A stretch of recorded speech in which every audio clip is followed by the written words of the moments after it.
अब राजीव जी 10 दिन में कुछ नहीं होगा, मुझे लगता है जनता ने जो अपना मूड बना लिया है वो बन चुका मूड। अब चाहे मोदी जी गाली दे किसी को, चाहे मोदी जी गाली खाए, कोई असर पड़ने वाला नहीं है। वैसे भी ये 70 सालों में पहले और आखिरी प्रधानमंत्री हैं जो गली गली जाकर के गाली देते हैं और गली गली जाकर के गाली खाते भी हैं। दोनों काम करते हैं। भूतो न भविष्यति। मतलब ऐसी भाषा का इस्तेमाल प्रधानमंत्री करते ही क्यों है भाई? मतलब अब आप अमित शाह जी कह रहे हैं कि जितनी गाली दोगे मोदी जी को उतना कमल खिलेगा। इसका मतलब जो मुझे लगता है वो षड्यंत्र मोदी जी को गाली दिलवाने का क्या? अमित शाह जी कह रहे हैं कि जितनी गाली मोदी जी को दोगे उतना ही कमल खिलेगा। तो इस तरीके की भाषा का निम्न स्तर राजीव जी जो है, असल में ये निम्न स्तर क्या है? ये भारतीय जनता पार्टी का असली चाल चरित्र चेहरा यही है राजीव जी। क्योंकि अभी तक पूरी बहुमत के साथ सत्ता में आए नहीं थे, तो थोड़े से मुखौटे ओढ़ के रखते थे। जैसे अटल जी को मुखौटा बना के रखा हुआ था भारतीय जनता पार्टी ने, बकौल गोविंदाचार्य, मुख नहीं मुखौटा है अटल बिहारी वाजपेयी। तो अब वो मुखौटे लगाने की कोई आवश्यकता रह नहीं गई है, तो इसलिए वो मुखौटे होता है वो अपने असली रूप में सामने सब आ रहे हैं। तो इसलिए ये सब चलता रहेगा। अब खड़गे जी ने क्या कहा क्या नहीं कहा, लेकिन अमित शाह ने जो है आज वो जबरदस्त तरीके से कन्नड़ अस्मिता का अपमान किया और एक दलित राजनेता का राजनीति अपमान किया। ये दोनों अपमान जो है खड़गे ने आज किए हैं। और मुझे लगता है कि अगर शायद कांग्रेस के लोग इस बात को देखेंगे गंभीरता के साथ कि किस तरीके से कन्नड़ अस्मिता का अमित शाह ने अपमान किया और किस तरीके से एक दलित राजनेता का जो बड़े संघर्षों के बाद उठ करके देश की सबसे पुरानी पार्टी के सर्वोच्च पद तक पहुंचा है, उसका अपमान जो है अमित शाह जी ने किया है। मतलब जितनी अमित शाह की उम्र है उससे ज्यादा तो खड़गे जी का अनुभव है राजनीति का, मतलब सदन के अंदर का अनुभव है। तो अमित शाह जो है वो क्या है, मतलब दुनिया की कौन सी बड़ी तोप है जो किसी के लिए कुछ भी शब्द इस्तेमाल कर लेंगे? मुझे लगता है कि कांग्रेस को इसमें गंभीरता से अपने करना चाहिए, उनका सोचने का मसला है। हम लोग तो सिर्फ इसी पे चर्चा कर सकते हैं और इसी विचार कर सकते हैं कि राजनीति का स्तर जो है किस तरीके से अमर्यादित हुआ जा रहा है, किस तरीके से अमर्यादित भाषा जो है वो राजनीति में इस्तेमाल की जा रही है। ये सब जनता भी देख रही है, ऐसा नहीं जनता नहीं देख रही है। जनता भी इसको बात को समझ रही है। मुझे लगता है कि जनता भी इसको अब देखेगी और समझेगी। अगर जनता को यही पसंद है कि राजनीति के अंदर यही होना चाहिए, इसी तरीके से जो है वो इसी भाषा का इस्तेमाल होना चाहिए, तो जनता भारतीय जनता पार्टी को जिताएगी। और अगर जनता चाहती है कि इस तरह की भाषा का इस्तेमाल ना हो, जनता के मुद्दों की बात हो, उसकी समस्याओं का हल हो, तो फिर जनता फिर भारतीय जनता पार्टी को कम से कम कर्नाटक में नहीं जिताएगी। क्योंकि जिस तरीके की भाषा वहां इस्तेमाल की जा रही है आज भी, वो राजनीति में स्वीकार नहीं। और राजनीति क्या, अपने परिवार में भी कोई इस तरह की भाषा इस्तेमाल नहीं करेगा तो सुनना नहीं चाहेगा। तो कुल मिलाकर की ये स्थिति है। अब जो जिन बच्चियों की बात हो रही है राजीव जी, देखिए ब्रजभूषण शरण सिंह की गिरफ्तारी नहीं हुई, मुकदमा भी कायम नहीं हुआ, लेकिन इन लड़कियों के समर्थन में लखनऊ में जो छात्र धरना दे रहे थे उनकी गिरफ्तारी हो गई। तो आप समझ सकते हैं कि कितना अच्छा जो राम राज्य चल रहा है। अब अनुराग ठाकुर कह रहे हैं कि साहब वो जो कमेटी बनी थी उसके सामने ये खिलाड़ी आए ही नहीं, अपनी अपनी बात ही नहीं रखी। अरे भाई क्यों जाएंगे वहां अपनी बात रखने के लिए? मुकदमा जो है, मामला जो है वो आपराधिक है।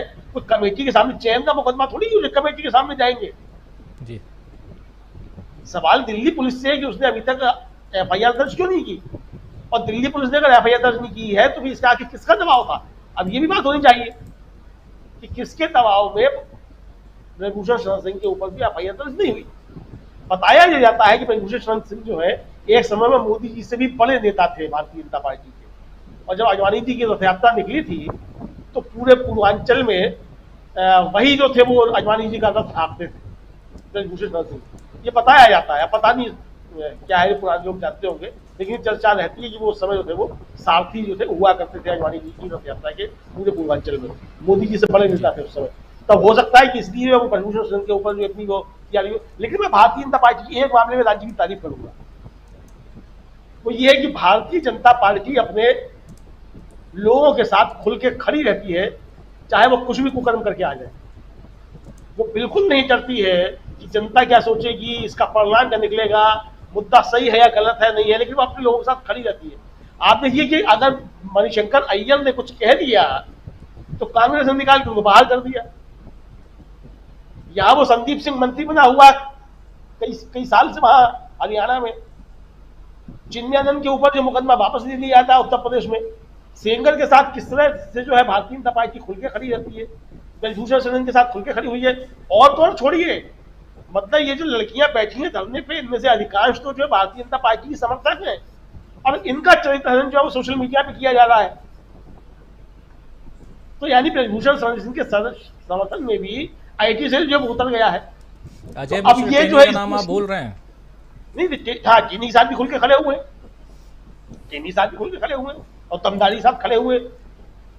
और इसीलिए जो ये कहा जाता है कि भारतीय जनता पार्टी में इस्तीफे नहीं होते हैं, जैसा कि माननीय राजनाथ सिंह जी ने कहा था कि ये यूपीए नहीं है कि जहाँ इस्तीफे होते हो, यहाँ कांड होते हैं, इस्तीफे नहीं होते। तो इस्तीफे और इसकी मुझे लगता है किसी को आशा नहीं करनी चाहिए। ये भारतीय जनता पार्टी की अपनी कार्यशैली है, किसी को बुरी लग सकती है, मुझे अच्छा लगता है कि वो अपने लोगों के साथ खड़े रहते हैं। तो ठीक है, वो खड़े अपने आदमी के साथ में। अब जनता खिलाफ है, लोग खिलाफ है, हो खिलाफ, उन्हें क्या करना है, वो अपने आदमी के साथ खड़े। मुझे लगता है दूसरे लोगों को भी जो है ये चीजें समझ लेनी चाहिए किस तरीके से अपने लोगों के साथ खड़ा हुआ जाता है। जो पीएमओ जो है वो सर्वसुलभ है। अब पीएमओ संजय शेरपुरिया के लिए भी उपलब्ध है। पीएमओ जो है वो पटेल जो है, क्या था वो जो जम्मू कश्मीर में पकड़ा गया, उसके लिए भी उपलब्ध है। तो इतना जो है वो सर्वसुलभ पीएमओ कभी नहीं रहा 70 सालों में। तो जनता के लिए देखिए कितना खुला हुआ है पीएमओ एकदम। कोई भी जाए वहां का वाईफाई यूज कर ले, कोई भी जाए पीएमओ से चिट्ठी लेकर के जाए, जेट प्लस की सिक्योरिटी ले ले और कश्मीर में घूमे जा करके, ईडी से जो है वो मामले बंद कराने के लिए सौदेबाजी करते रहे। तो इतना अच्छा पीएमओ, खुला हुआ पीएमओ कभी नहीं रहा 70 सालों में जितना अब है। तो इसके लिए बधाई बनती है मोदी सरकार को, राजीव जी, कुल मिला करके। वैसे जो आप वंदे भारत ट्रेन की बात कर रहे हैं राजीव जी, ऐसी मुझे लगता है शायद कोई भी वंदे भारत ट्रेन नहीं है जिसका उद्घाटन हुआ हो और हफ्ते 2 हफ्ते में उसका कोई एक आध एक्सीडेंट ना हुआ हो।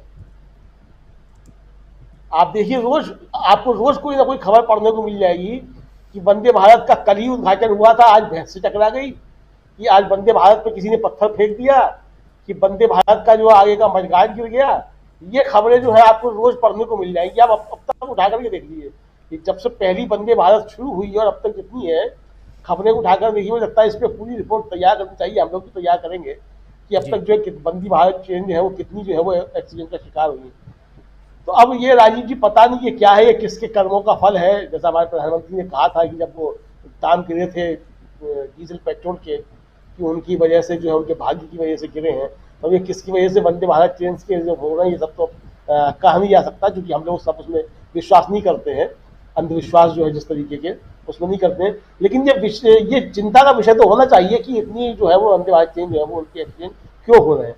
तो कुल मिलाकर राजीव जी, अब जो मतलब असली बात जो है वो ये है कि इस सरकार की सारी नीतियां जिस तरीके की हैं, और जिस तरीके से कहा जाए कि भ्रष्टाचार जो है वो इसके रग रग में जो है वो दिखाई पड़ने लगा है। वो जनता के बीच जब वो चीजें सब आने लगी सामने, खुल करके आने लगी।